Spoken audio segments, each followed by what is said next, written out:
Não há mais maços de cartas para guardar, nem guardas noturnos habitando os meus pesadelos. Não me sinto ridículo ao lembrar que já houve um tempo em que pensava que era a noite que trazia os astros ao céu. Não há mais maços de cartas para guardar, nem cheiro de leite fervido nas manhãs. Agora eu vivo as horas vagas. As lembranças que me sobram falam baixinho para não despertar o tédio.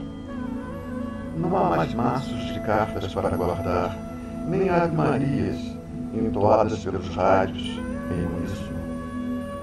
Faz tempo que não suporto o calor do verão e seus jovens frivolamente excitados e a polícia a espancar negros e pobres cuspidos nas praias por ônibus sujos e velhos.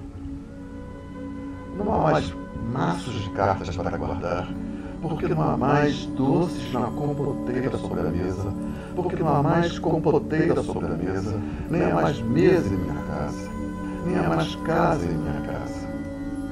Já não ouço latidos de cães da vizinhança, já não há mais vizinhança, só me restou a cidade a céu aberto, mesquinha e grandiosa, impaciente, sem pudor, escorregadia, falsa e verdadeira.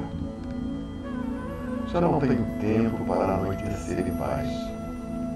Os meus dias agora entardecem cedo, cada vez mais cedo, mas já sei que não foi o amor que me trouxe o melhor de mim. Os meus dias agora entardecem cedo, cada vez mais cedo, mas já sei que não foi o amor que me trouxe o melhor de mim.